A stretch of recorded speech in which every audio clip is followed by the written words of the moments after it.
President Trump takes to Twitter and takes aim at the Justice Department, the FBI, and the system. Says he's simply rigged.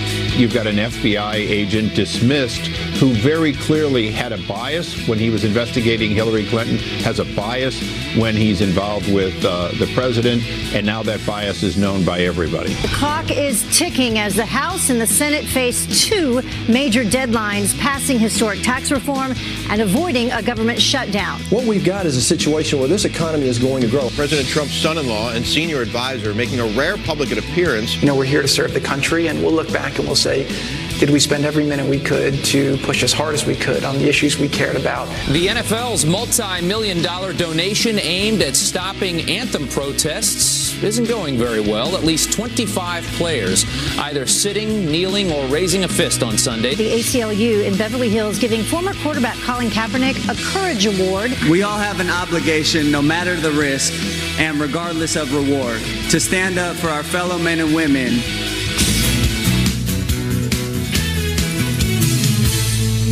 I also stole Steve's notes. So yeah, I walked in the green room. Where are my notes? And Dr. Sapphire said, I think Rachel took them. She was in here, and her notes are right there with her phone. I did. So I made some phone calls. Well, thanks for having me here today. Yeah, no problem. I signed up at the last minute. I've been here all week, and I have to tell you, I really am impressed with how early you guys get up every day. I mean, it really is a new thing for me. I haven't done it since I was nursing, so now you know what it's like to nurse. Absolutely. Almost very similar, but I imagine what you do on a daily basis at home is a lot harder than what we're doing here. What you did for 8 hours over the weekend. Are you ready for 3 more? I'm ready for 3 more. All right, great. Let's get started. All right, let's go. It's good to have you. Meanwhile, Congress is facing yet another potential roadblock in the push to get tax reform to the American people. Yeah, it's unbelievable. We're in the final lap. One Republican could be holding the whole thing up as some Democrats threaten to make sure the government shuts down. Griff Jenkins joins us live from our nation's capital with the latest. Griff. Good morning, Rachel, Brian, and Steve. Congress is back, and they have a very simple and clear mission: approve a spending bill to keep the government running past this Friday and agree on a final historic tax bill to be conferenced between the House and the Senate to send to the president's desk. But that may be easier said than done. There are significant differences between the two versions: the duration of the cuts, delays in the corporate rate slash, the repeal of the individual mandate, and the elimination of state and local deductions. Already, one senator, Susan Collins, says despite her voting for the Senate's version, there's no guarantee she'll support what comes next. No, I mean, obviously, I want to see what comes out. I believe that the amendments that I added on medical expense deductions, on property tax deductions, on helping retirement security for public employees improve the bill. And on that spending deadline, Democrats are holding out for a deal on DACA, as Budget Director Mick Mulvaney says that is simply holding the government hostage. It's funny to see it now that the Republicans are in charge. This just sheds light on the fact that the appropriations, the spending system is broken when any little group can sort of hold the government hostage. We need to get beyond that. I think that we will. I don't think you'll see a government shutdown. So 2 jobs: approve a spending bill and conference that tax cut historic bill. And we'll see. Congress is in until next Friday, the 15th. Guys? That's right. Thank you very much, Griff. The Republicans on the verge of a big win. So the House is expected to vote today to start the conference and name the negotiators. When I came in, I asked Rachel about her husband, Sean Duffy, the congressman. Where was he? And you said he was down there, thought he had to vote on stuff like this. Yeah, he wasn't going to go in until Tuesday back to D.C., but he has to come in now because they're going to vote on this so they can go to conference. Right. So it's going to be fascinating to see, number one, who's going to be the conferees for the Senate and for the House. And then when they go in there, what are they going to go in with? Because there was a lot of stuff even written on the margins with the Senate that you think to yourself, is that part of the bill? Is that part of the bill? Clearly it was. And what are these side deals that enable the Senate to get done? And does that have to get passed through the conference in order for them to vote when it goes to all of Congress? So it's going to be a fascinating week because we also have to do this thing called funding the government. The latest thing is called the Republicans going for 2 weeks. Let's just extend it for 2 weeks, according to the New York Times today, and then looks for something more long term in terms of funding some projects that both Democrats and Republicans want. Just like last time. All right. Meanwhile, Rachel, you had a busy weekend. The President of the United States has taken on the FBI. It was revealed that, remember Robert Mueller, who is the special counsel, he has had the reputation of stalking his team of attorneys with a bunch of people who love Hillary Clinton. Well, as it turns out, they had to essentially fire from the special counsel investigation a fellow by the name of Peter Strzok. He's an FBI agent, and as it turns out, he's a Trump hater. He was corresponding with his girlfriend, a woman he was having an affair with. Also an FBI, in the FBI. She's an attorney in the FBI. Anti-Trump stuff, pro-Hillary stuff, so they had to fire him, which casts a pall over the whole festivity. That's right. Well, and what's interesting is the Republicans' House Intelligence Committee kind of noticed he wasn't, because this guy was the lead investigator. He's not a small guy. He's the lead investigator on all the big stories that we've been talking about over the last year. Hillary, Russia. And so when the House Intelligence Committee, Devin Nunes, realizes he's not there, they have questions. Where'd he go? This sounds kind of fishy. And completely stonewalled. FBI hid for months why this guy was not there. So just as they're drawing up paperwork to make him appear in front of the House Intelligence Committee, and as the FBI has been stonewalling him, the FBI says, okay, you can speak to Andrew McCabe, the once acting and now deputy FBI director, and you can speak to Mr. Strzok, who is having a affair with someone named Linda Page, who is actually now moved over to Human Resources. He is. He's been Human Resources, but pulled off this case. And the only thing I thought about over the weekend and listening to you, because I was listening on Sirius, unable to see you in person. As far as I know, you all could have been in jeans, which is another controversy we'll talk about later. Nice. But I will say this. You just wonder if he's the only guy. Right. Is he the only one with the anti-Trump bias doing the interviewing? And you can understand where the president can get frustrated. He just wants law and order, men and women working to the FBI. He doesn't want people with an agenda, especially with so much at stake. He wants it to be nonpartisan, as we all do. And that's why the president tweeted this out. After years of Comey, with the phony and dishonest Clinton investigation and more, running the FBI, its reputation is in tatters, worst in history. But fear not, we will bring it back to greatness. And then, as it turns out, James Comey himself started tweeting over the weekend, I want the American people to know this truth. The FBI is honest, the FBI is strong, and the FBI is and always will be independent. And he had done that. He retweeted himself from earlier in the summer. And if I have to, he went on to say, if I have to, I'll give my notes to a friend of mine to give to the New York Times after I'm fired.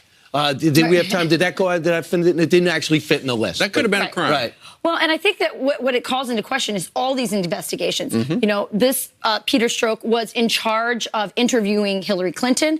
Remember, he was also involved on with the weekend, the July 4th weekend on that Saturday. That's right. And he was also in charge of the dossier. And remember, somebody leaked the conversation between Comey and the president about the dossier, which gave permission to the press to go with this fake news story. A lot of people are wondering whether it was Peter Strzok. And so now when you look at that, you understand the reluctance for a lot of people in Washington, D.C. who've been watching this to think this is a fair investigation.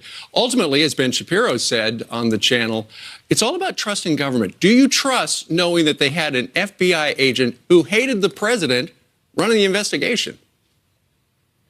One of the problems here is that we know that James Comey was basically letting Hillary Clinton off with nothing but a public slap on the wrist. Now we know that another FBI agent who was working on that particular case was biased against President Trump. It's certainly a problem when we have no trust in any of our institutions. I mean, the president is at war with the FBI is at war with the president, the president's at war with parts of the DOJ. Right now, it seems like no one trusts any member of any institution, and that means that you're just going to side with the people that you feel best about, the people who you agree with most on policy. And what the president, I'm sure, is going to qualify a little bit later is that there's so many great FBI agents doing great work for not a lot of money on a daily basis, never get any praise, they're nameless, faceless. And he does, knowing the president, he's not going after them. He's going after a lot of the people at the upper end during the Comey years. The deep state. Yeah, that seem to have a bias going into something that matters so much to the future of his administration. Right. And in a little while, we're going to tell you about this Indiana congressman who he looked at what happened with the Kate Steinle verdict, and now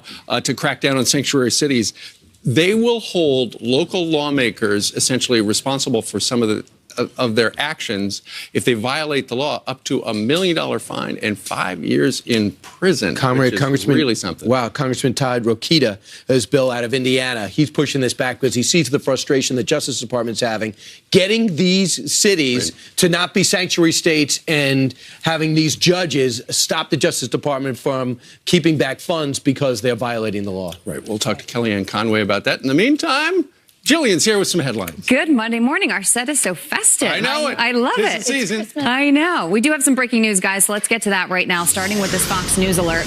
The U.S. and South Korea kicking off their largest ever joint air exercise as tensions reach a boiling point with North Korea. Starting today, more than 230 fighter jets and nearly 12,000 U.S. military personnel will take part in the 5-day effort known as Vigilant Ace. The joint drill comes just 1 week after North Korea tested its most advanced missile that may be capable of hitting anywhere in the U.S. A man charged in connection with the death of a 3-year-old girl will face a judge today.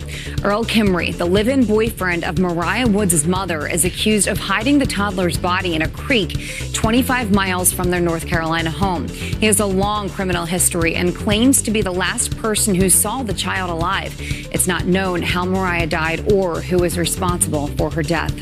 President Trump heading to Utah today to announce plans to shrink 2 national monuments.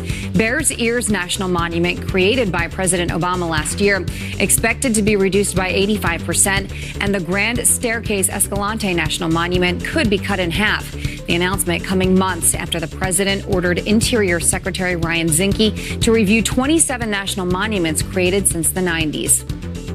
The NFL's nearly $100 million donation aimed at stopping the national anthem protests, it's not going very well. At least 25 players either sitting, kneeling, or raising their fists on Sunday, days after the league pledged financial support to social justice causes. I don't really believe in type of shots like that. Just want to apologize to Tre'Davious White. White suffered a concussion. The Patriots won the game 23-3. But yeah, I give him credit, but if he's frustrated, what is the rest of the league? All they do is win. He's got 2 Super Bowls. They're up by 20 points, and he's frustrated. I know. Oops.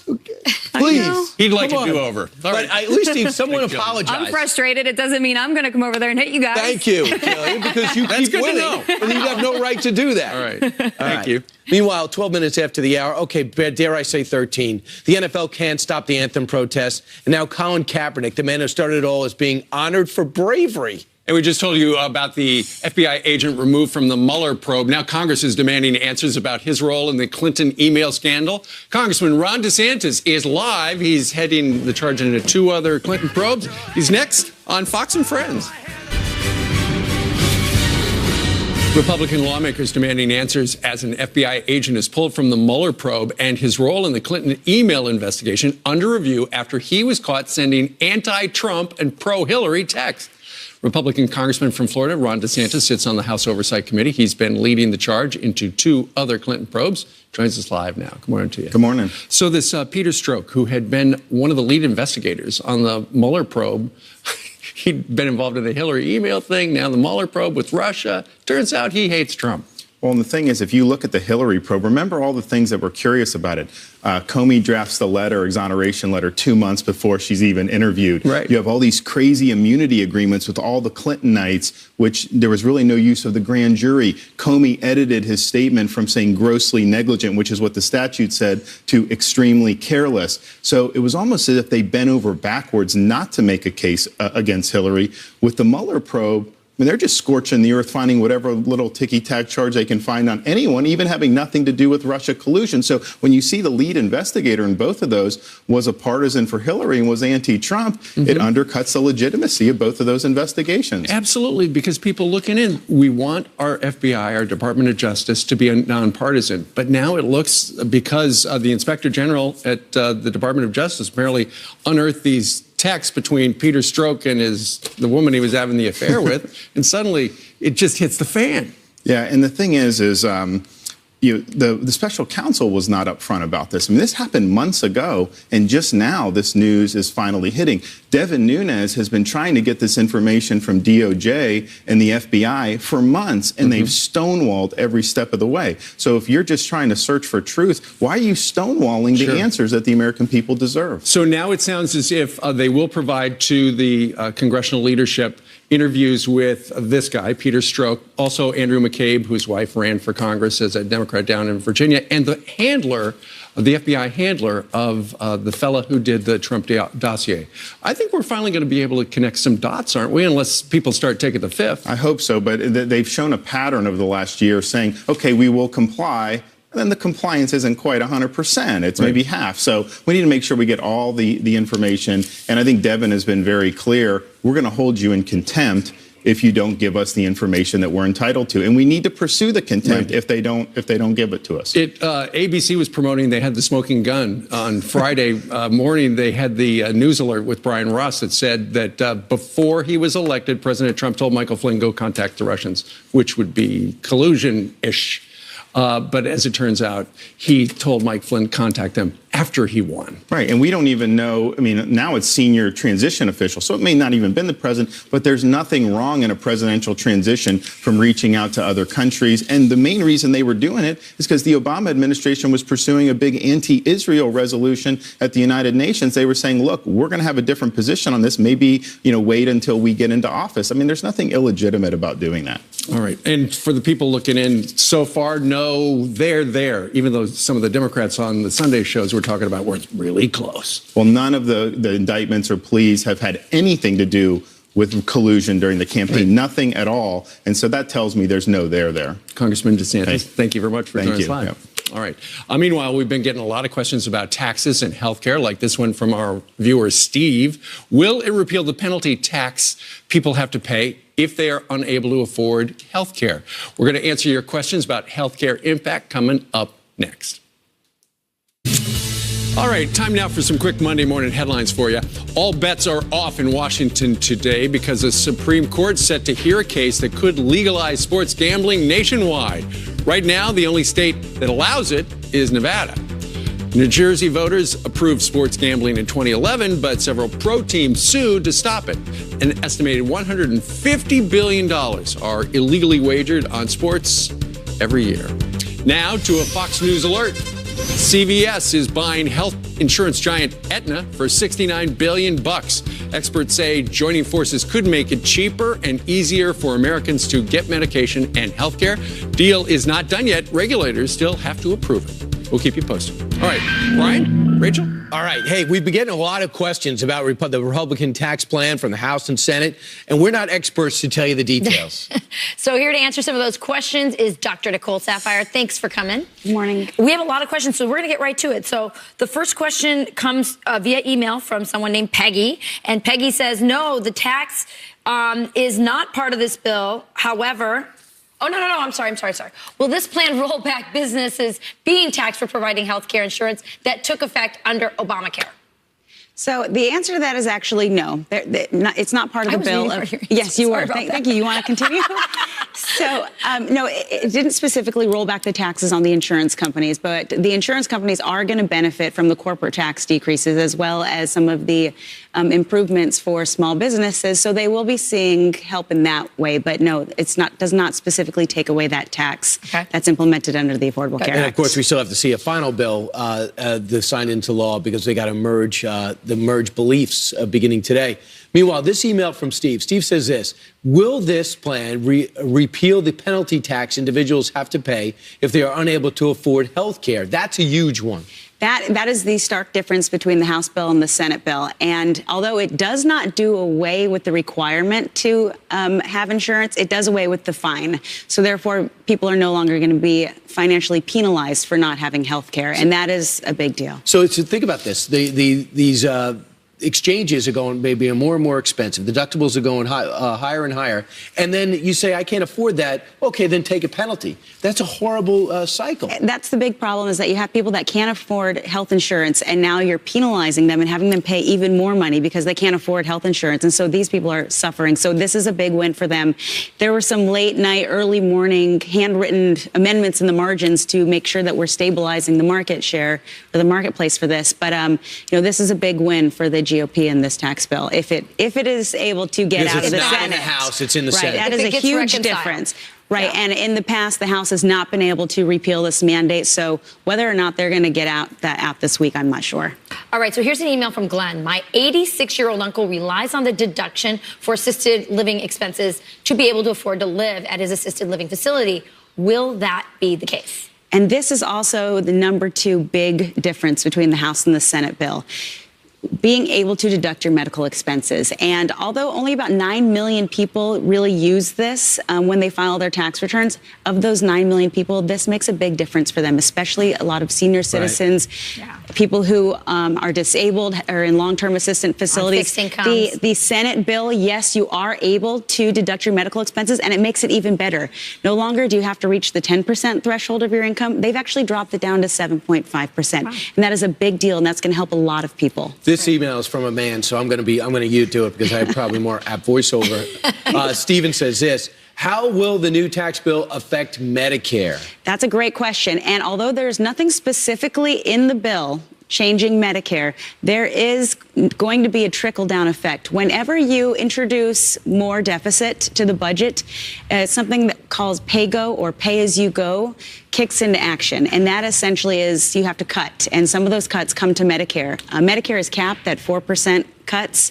However, they can do away with that. If they write into the bill saying, this does not include PAYGO, or we're getting rid of PAYGO, then that won't necessarily happen. But Medicare, as it is right now, is on an unsustainable path. We are going to be seeing cuts regardless in the future. Right. This will hasten it, but we do need to make some major reform changes to our Medicare system regardless. And I heard the president over the weekend, it's going to be welfare reform and Medicare reform Big after deals. This gets done. Yes, and that is so important. If you do it bipartisan. So this where if you go to do it, they say, he doesn't like poor people, as opposed to let's work on this to reform. The only way to get out of this, to get something together right now, is to have bipartisan support. They will need bipartisan support to do away with PAYGO. So whether people want to act as obstructionists or really move forward for a bipartisan solution, we'll see. Yeah. We will see.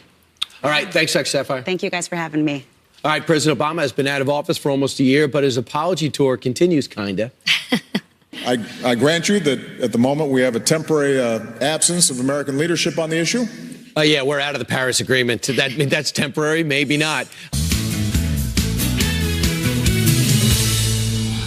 All cookies, very important to me. This is such a big day for Cookie Monster. It's National Cookie Day, and we brought in Dan Bongino to celebrate.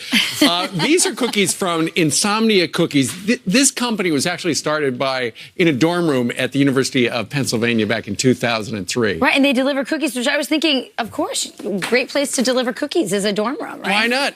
And by the way, today if they want to deliver, by the way, and you go ahead, you place the order within 30 to 45 minutes, over 100 locations, and if they don't deliver, you can just go grab them off somebody's set. That's how fast they go. They're celebrating Cookie Day by giving customers a free chocolate chunk cookie with every purchase. All right, Joel, if I give you this, will you make sure that nobody else gets it? Sure, yeah. Give it to the crew. Nothing will happen to them. I guess we're queuing ourselves for the next half hour. All right. Meanwhile, Dan Bongino's here, former NYPD guy and former Secret Service agent, and host of the Dan Bongino Fund on a show on the CRTV. So, Dan, what a week. You talk about even a weekend, I would say, between Friday the taxes and then between Friday the Flynn deal. How much trouble is the president in? He's in a lot of trouble, but he's in a lot of trouble for not so obvious reasons. I don't think the president did anything wrong, but he's in a lot of trouble because he's been subjected to the most disingenuous, dishonest, disgusting, and disturbing political witch hunt in American history. Think about how this entire thing's been set up.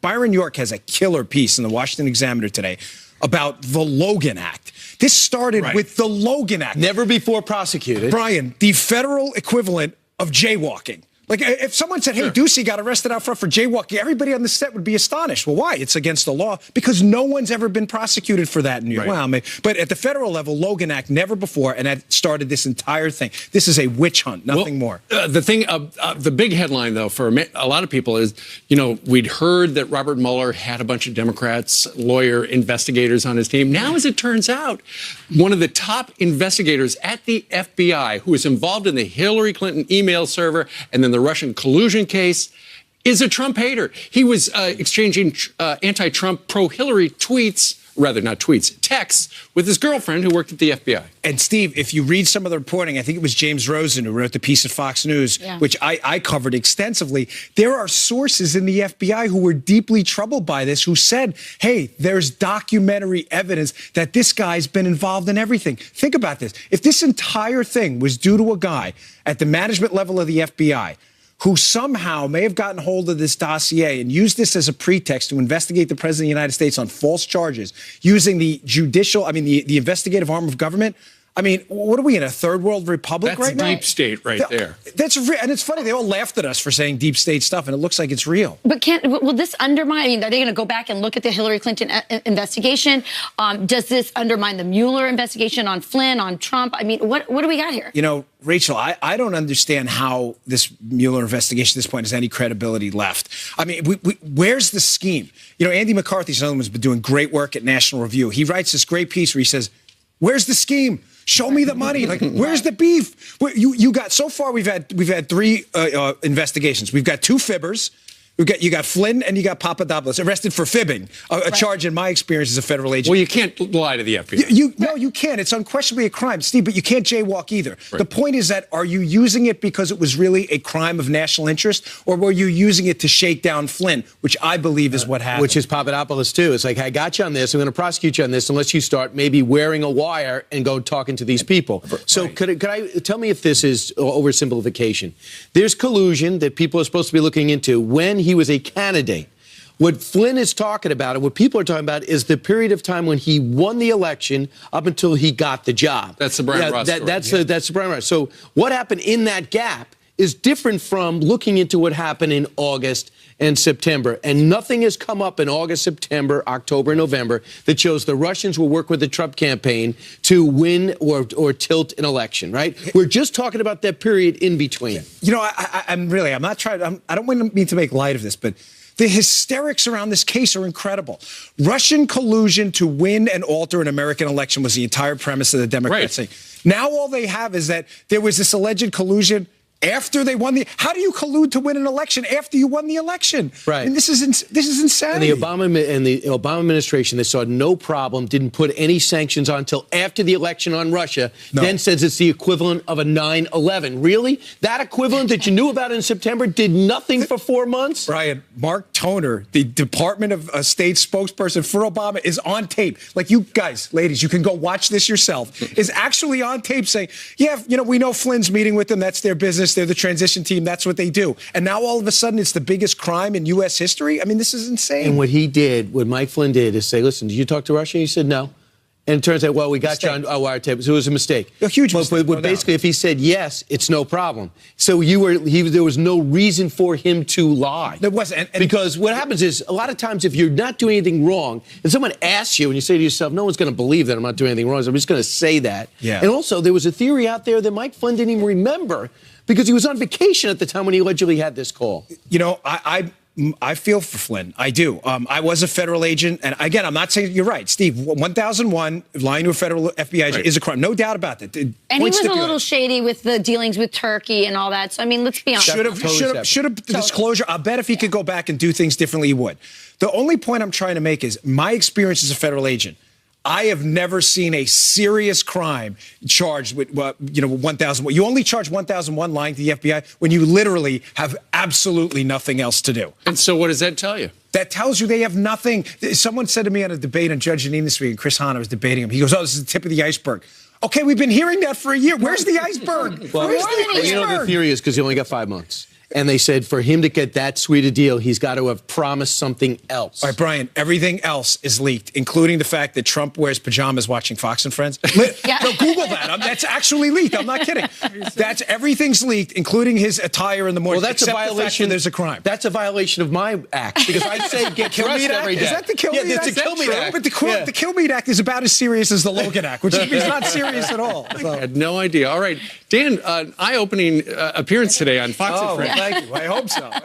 Good Wink job. it or not. All right, 20 minutes down before the top of the hour, and Jillian's got some other headlines. That's right. Good morning, guys. And I'm sorry I took the cookies, but I'm not really that sorry. They're so good. Okay, we have some breaking news. Let's get to this Fox News alert. Germany warning of a massive danger as brainwashed ISIS women and children return home from Syria. The government seeing an increase of citizens as the terror group's presence in the Middle East crumbles. Germany also hoping to prevent attacks by offering nearly $4,000 to migrants to go back home. There are about 115,000 rejected asylum seekers in the country, but many can't be deported for humanitarian reasons.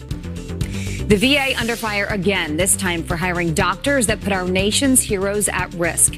A USA Today report finding an Iowa City hospital hired a doctor with a revoked license last year, left a patient paralyzed and another dying after surgery in Wyoming. That doctor has resigned. The same report found hospitals in Oklahoma and Louisiana hired workers with sexual misconduct sanctions and felony convictions. The VA is now taking a closer look at all past hires. A brand new push to get a Clinton back in office. A Politico writer thinks Chelsea would have what it takes to run for Senate in Arkansas if Tom Cotton leaves to head to the CIA.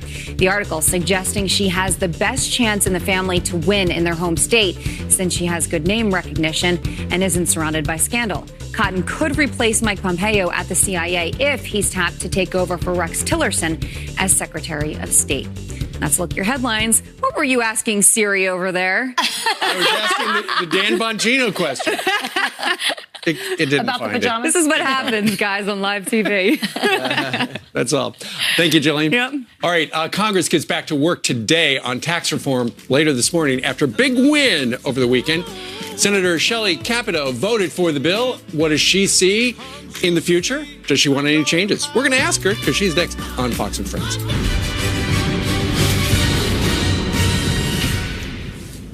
All right, Congress getting back to work on tax reform after passing the biggest cuts to your taxes in decades. But as the U.S. House and U.S. Senate head to conference, there are still big differences to reconcile to deliver a bill to America by Christmas. And we don't even know who's going to be in the conference committee. GOP West Virginia Senator Shelley Capito joins us right now to vote for the tax reform plan this weekend. Of course, you did vote for it this weekend. Absolutely. And the question is, what the ultimate thing going to look like? So, Senator, you guys are on a bit of a high right now, but no time to high five.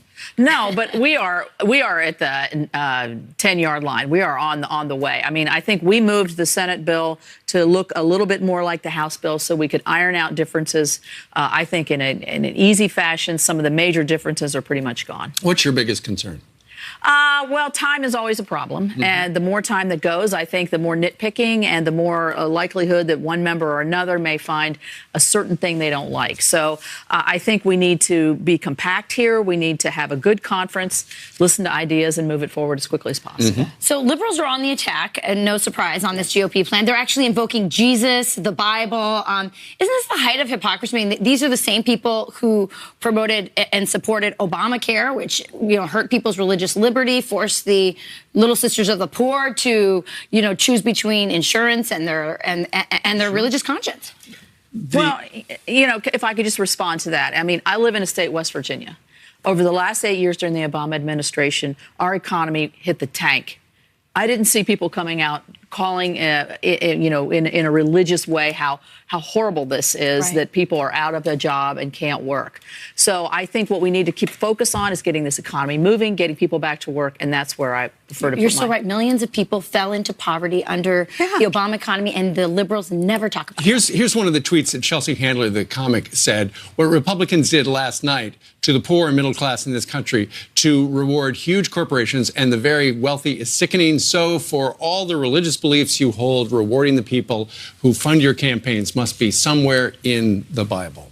She kind of touched on that the same theme that the New York Times did as well, where this bill is just a boondoggle for the rich. I disagree with that wholeheartedly. I live in, again, a state that's very middle class, struggles economically. 83% of the people that file in West Virginia use the standard deduction, use the child tax credit. Those are doubled. That's significant help. In the new bill. In the new bill. Senator, and then that's right at the working family. And as we look at the two differences, we have a full screen with the Senate, some of the bullet points the Senate has and the House has, and how you guys got to work it out. Where's Joe Manchin on this? Joe Manchin believes in a lot of the things that passed in the Senate. Why have you talked to you about? Absolutely talked to him a lot. It's a small state, and I've known Joe Manchin for years. Is he close to coming along with it? I was disappointed that he didn't vote with us, but there's still time. And but looking at that list, anything that stands out, if I was to pick out one thing that the House has and the Senate has, or vice versa, that really think will be the sticking point, what do you think it'll be? I think that maybe the estate tax full elimination and not. I think that's a negotiable event. I think all of the rest of those are pretty much in solid. Wow. Yes. More winning. Yes. We're going to get this across the finish line for sure. All right, Senator. Senator, thank you very much. Great to have you on the Thanks for Columbia having me on. Thank you. All right. Good to see you, Willie. All right, nice to see you, Senator. Yes. Meanwhile, coming up straight ahead, we'll talk with this senator. Dianne Feinstein says the walls are closing in on President Trump. I think what we're beginning to see is the putting together of a case of obstruction of justice. Well, the lifelong Democrat, Alan Dershowitz, says not so fast. He's here to explain next.